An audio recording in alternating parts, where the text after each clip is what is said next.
What's up, guys?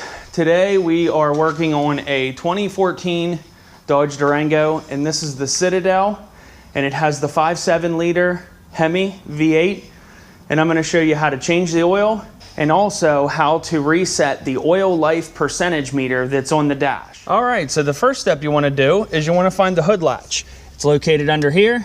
Pull that to release the hood. The next thing you're going to want to do is somehow you're going to want to pick your vehicle up. In this case, I'm using a lift. I already have it on the lift, so let's put it in the air.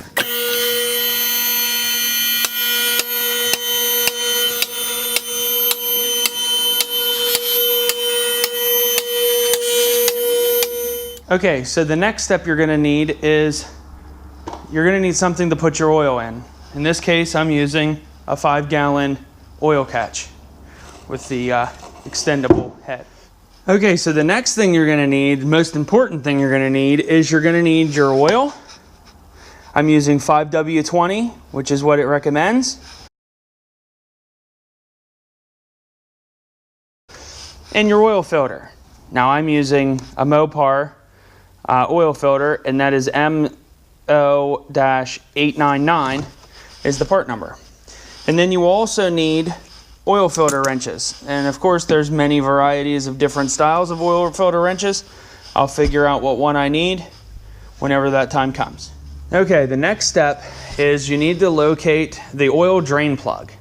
In this vehicle there's actually an access panel here, and right up inside is your oil drain plug. Okay, to remove the oil drain plug, I would recommend a ratchet, an extension, and a 13mm socket.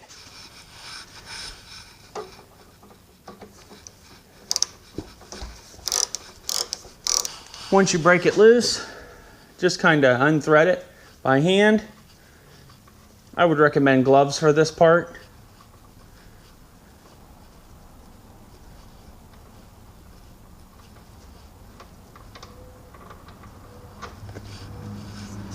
Just like that, let the oil drain. Okay, so while the oil is draining, I'm going to locate the oil filter, which is actually located in the same location just directly above it. You can see the black oil filter there. So while this is draining, I'm going to go ahead and loosen up the oil filter and let it drain also. Okay, so actually on this particular vehicle, you don't necessarily need an oil filter wrench. I actually can get to the oil filter very easily, and you can just reach up in there and break it free with your hand and then let it drain into your pan. All right, so it drained off a good bit. As you can see, this is just dripping. This has a pretty steady stream, but I should be able to just go ahead and continue to remove the oil filter now.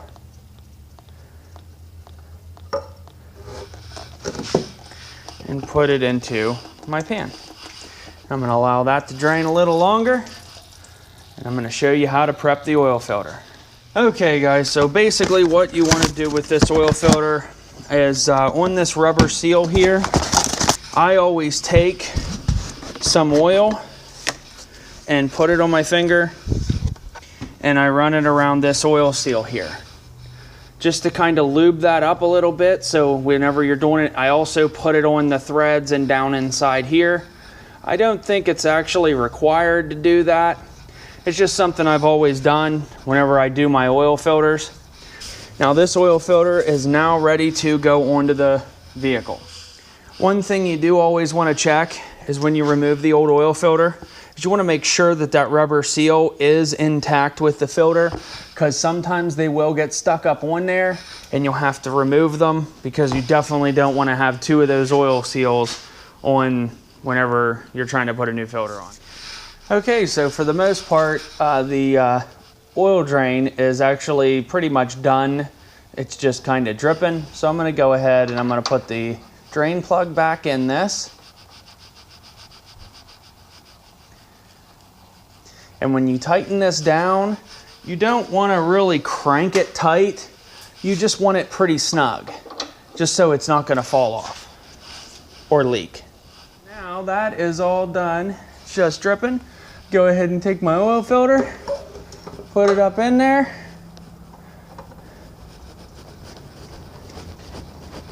and screw the oil filter hand tight.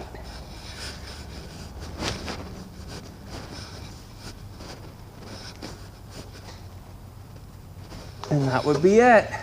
Drain plugs reinstalled, oil filters reinstalled. Now what I like to do is I like to spray a little bit of brake cleanup in there and kind of clean off that oil, because that oil that's dripping out of that little tray, the little guide, it'll actually drip for a while. So I'm gonna go ahead and hit it with some brake clean and clean it up. Okay, so the oil is completely emptied, new filters on, drain plugs reinstalled. Now I'm gonna go ahead and put this down and put the oil in.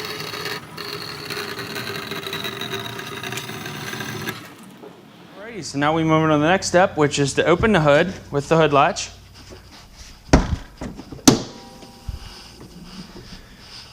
And locate the oil fill, which is right here. And as you can see, it says to use SAE 5W20.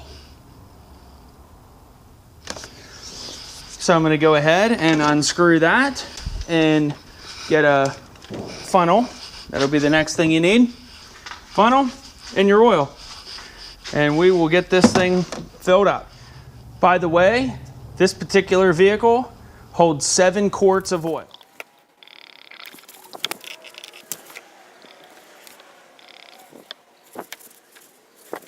Now, what I'm gonna do is I stuck in what I think is 7 quarts, but I'm not sure because I used a little bit from one full quart and then I opened up another one. And since it's 7, they're 5 quarts each, so I gotta play with it. But I'm gonna check the oil here.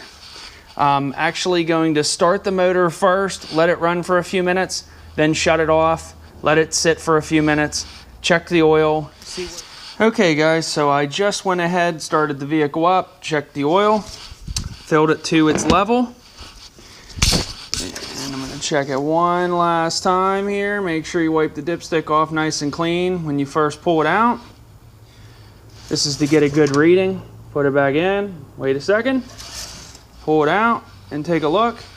And as you can see right there, I am within the meter of where you need to be. You need to be below that hole and in that meter. And the oil is good in this. So that is all you have to do for the oil. Okay, so now that we have the oil filled up, the dipstick is back secure, the fill is back on, we can go ahead and close this up because we are done under there. Now we're going to move inside and I'm going to show you how to reset your oil life meter on your dash.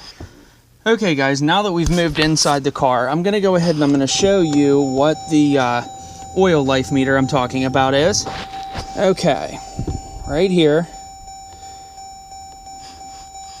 in your vehicle info, you have what they call is an oil life meter. Tells you when you need to change it. We were at 8%. I went ahead and did it. You can actually run it the whole way to 0 before you need to get it done. So now what I'm going to do is I'm going to show you how to reset that.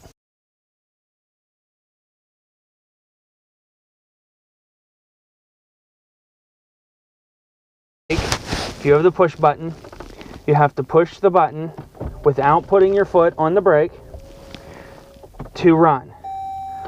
Once you get to run, you want to push this accelerator pedal within 10 seconds, and you have to do it 3 times, and on the 3rd time you let up, let off, and push this button back to off. So I'm going to go ahead and I'm going to try that procedure, and I'm going to see if it resets this light.